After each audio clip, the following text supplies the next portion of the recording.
साताऱ्यात कॉपीमुक्त अभियानाचा शुभारंभ ड्रोनद्वारे परीक्षा केंद्रांवर पोलिसांचा तिसरा डोळा। प्रत्येक 10वी आणि 12वीच्या परीक्षा केंद्रांवर ड्रोनद्वारे परीक्षा प्रक्रियेवर लक्ष ठेवलं जाईल।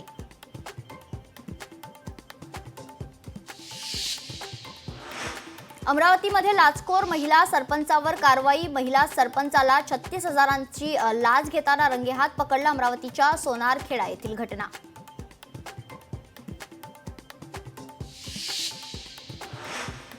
पवनचक्की प्रकल्प कंपनीकडून शेतकऱ्यांची फसवणूक। बीडच्या गेवराई तालुक्यातील घटना। प्रकल्प कार्यालयाबाहेर शेतकऱ्यांचं उपोषण सुरू।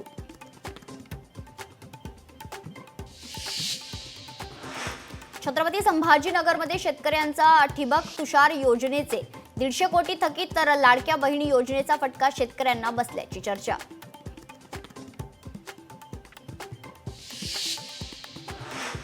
चंद्रपूर जिल्ह्यातील येल्लापूरवर पाणी संकट। जलजीवन मिशनची कामं अर्धवट। नळ जोडणीही रखडली। उपाययोजना कर, अन्यथा गाव सोडा, ग्रामस्थांचा इशारा।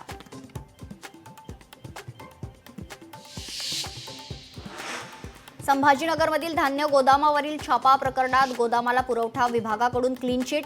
कारवाईत सील बंद पॅकेटचा मोठा साठा आढळून आला।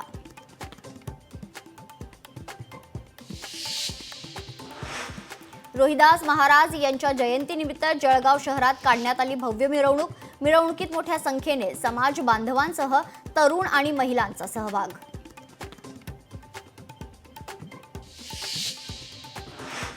हिंगोलीतील शेतकऱ्यांचं अर्धनग्न आंदोलन। विविध मागण्यांसाठी शेतकरी नवी मुंबईत आलेत। हिंगोलीतील शेतकऱ्यांचा आक्रमक पवित्रा।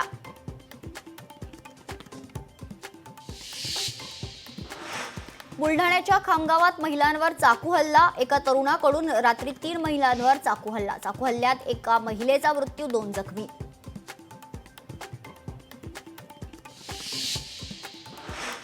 कंबोडियातील सायबर टोळीचा पर्दाफाश। मुंबईसह दिल्ली, गुजरातमध्ये कोट्यवधींची फसवणूक। 12 जणांना सोलापूर, नवी मुंबई, गोवा, पंजाबमधून अटक।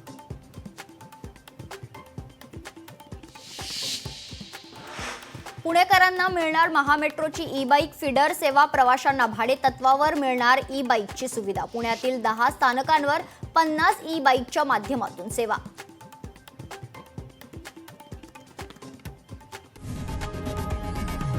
लोकशाही मराठी ऐका, पहा, जागरूक रहा।